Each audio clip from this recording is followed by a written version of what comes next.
You've seen it in old photos, the little red car trailing every freight train like a caboose. Maybe you thought it was storage, or a brake car, or just something railroads did before they figured out a better way. But here's what nobody told you. That car was the most important vehicle on the entire train.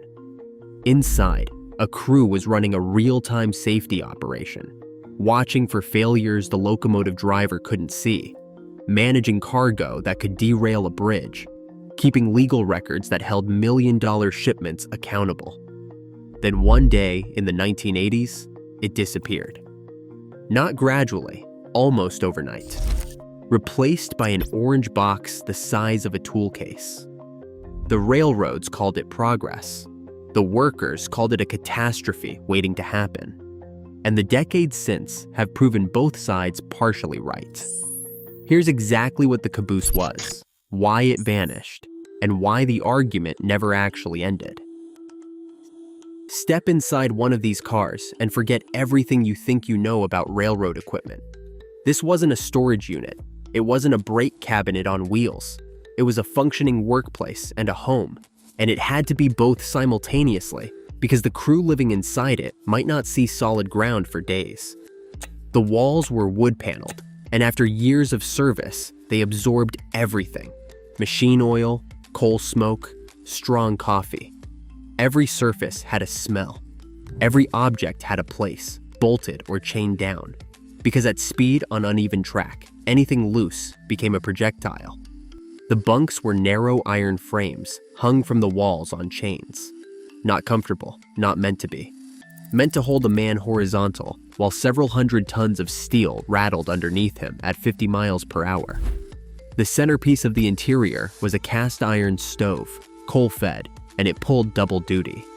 In the mountain passes of Wyoming or the frozen flatlands of Minnesota, winter temperatures could drop far enough to kill.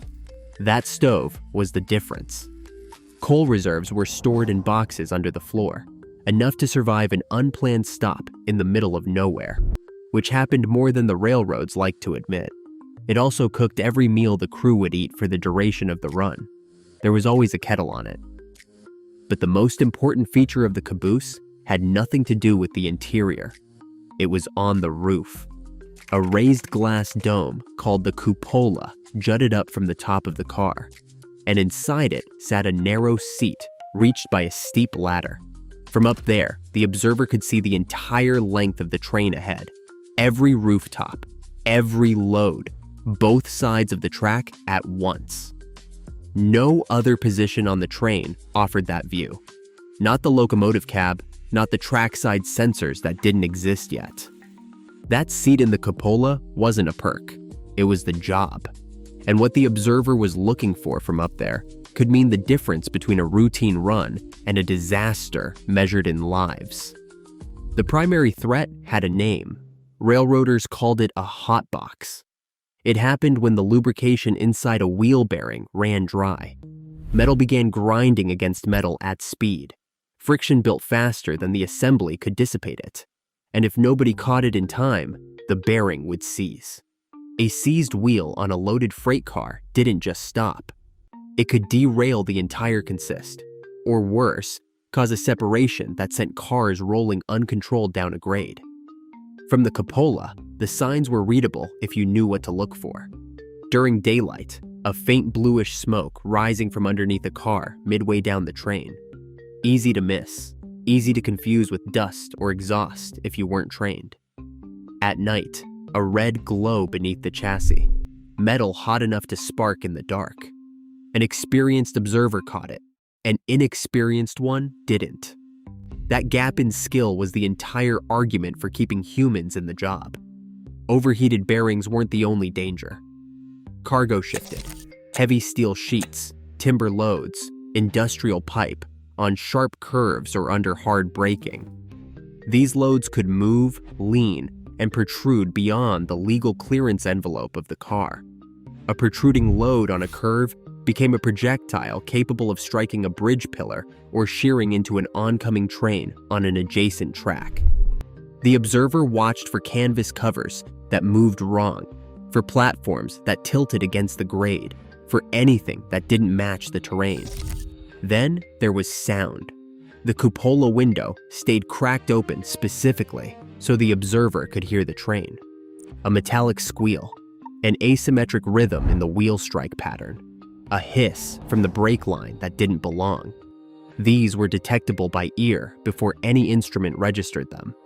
And when something was found, the crew had to communicate it to the locomotive driver across half a kilometer of thundering steel with no radio, no phone, and no margin for misunderstanding. The primary tool was a kerosene lantern. Vertical movement meant advance. Wide lateral sweeps meant stop immediately. By day, flags and hand signals replaced the lantern. Every gesture drilled until it was automatic. The locomotive engineer confirmed each order with the whistle, a system of long and short blasts that carried across the full length of the train. In emergencies, explosive detonators were fixed directly to the rails behind a stopped train, detonating under the wheels of any following engine to warn its driver of an obstruction ahead. No redundancy, no margin for misread signals.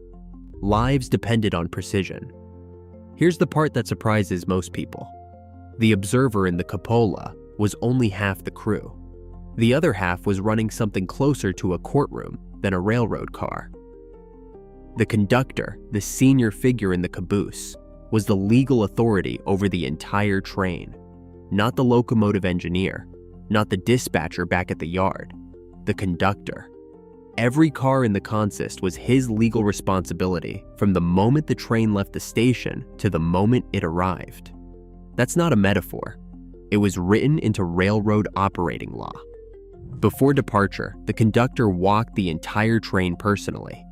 Every car number on the side of every steel wagon had to match the manifest in his logbook exactly. If the paperwork listed 100 cars and he counted 99, the train did not move. Full stop.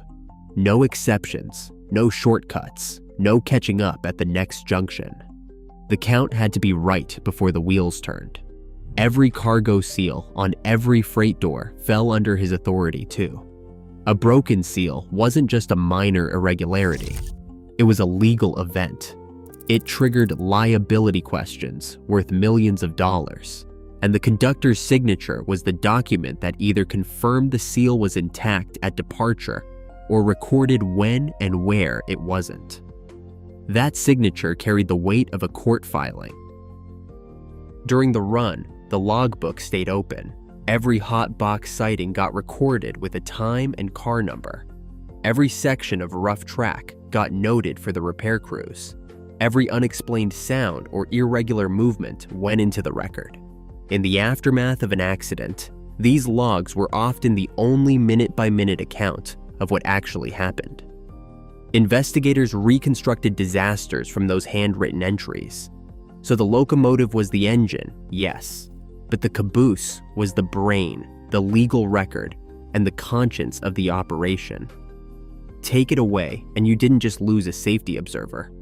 You lost the institutional memory of every run, and the human judgment that knew the difference between a routine entry and a warning that needed to stop the train. In the early 1980s, something small and bright orange started appearing on the rear couplings of freight trains. Easy to miss if you weren't looking. About the size of a tool case. No windows, no stove, no bunks. Just a metal box with a blinking red light on top and a radio antenna pointing at the sky. It was called an end-of-train device, and it was about to end a century of railroad tradition in less than a decade. The device did three things. It measured air pressure in the brake line running the full length of the train and transmitted that reading to the locomotive cab in real time. It detected motion, flagging the moment a rear car started moving independently, a sign of coupling failure. And it marked the end of the train with an automatic red light that switched on at dusk without anyone touching it. No kerosene, no maintenance, no salary.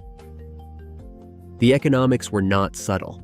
A new caboose in the mid-1980s cost around $80,000. Add daily coal, periodic structural repairs, painting cycles, and the fully loaded labor cost of 2 or 3 crew members, including overtime and insurance, and the number climbed fast. An end-of-train device cost under $4,000. By 1984, major railroad operators were publishing internal reports stating plainly that eliminating cabooses would save $85 million per year across their networks. Trains also got lighter, which meant longer consists, which meant more cargo moved per dollar of fuel. The unions fought it hard. Veterans stood in government hearings and said what the spreadsheets couldn't answer, that no pressure sensor smells burning oil, sees a spark in a blizzard, or decides in half a second that something feels wrong before the instruments catch up. The companies showed precision data. The workers told stories. The federal government sided with the data. The transition was fast. Within a few years of regulatory approval, cabooses disappeared from mainline North American freight. Thousands of cars were pulled from service almost simultaneously. The orange box had won, and it hadn't even needed to argue. Winning the argument and being right are not always the same thing. The railroads found that out slowly in the years after the cabooses were gone. The end-of-train device did what it promised. It monitored brake line pressure accurately and reliably. But brake line pressure is one variable in a system with dozens of failure points, and the device had no answer for the rest of them. It couldn't see a shifted load leaning past clearance on a curve. It couldn't smell a bearing beginning to overheat 3 cars up from the rear. It couldn't detect external damage to a wagon chassis, a dragging component, or a fire working its way through insulation before it reached the brake line and finally registered on the sensor. In 2019, a grain train lost telemetry contact mid-route. The engineer had no data from the rear of the train for over an hour.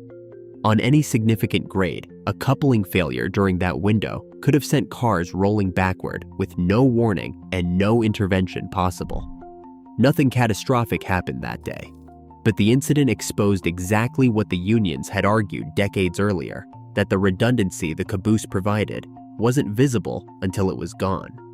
Not every railroad system accepted the trade. Canada maintained requirements for rear-end crew presence on trains operating through complex mountain territory. India never removed the caboose from freight operations at all, treating the human observer as a non-negotiable element of safe operation. Both decisions reflected the same conclusion, that automation handles the predictable, and humans handle everything else. The cabooses themselves found quieter endings. Some were scrapped for steel, others were sold off and repurposed, converted into roadside diners, boutique hotel rooms, museum exhibits. Preserved in places where their history reads as charming rather than cautionary. The irony is exact. The moment the railroad industry declared them obsolete, they became objects worth preserving. The car that was discarded as a relic is now displayed as one. What disappeared with it wasn't just a job. It was a layer of judgment that sensors still haven't fully replaced. So the next time you see a freight train, look at the rear. There's no red car back there anymore, just a blinking orange box on the last coupling, doing its 3 jobs quietly and without complaint. The railroads saved the money. The math was real. But what rode in that little wood-paneled car? The eyes, the instincts, the signature at the bottom of a legal document. The hand on the logbook in the dark. No circuit board has fully replicated that. The caboose was declared obsolete. The debate about whether it should have been never quite was.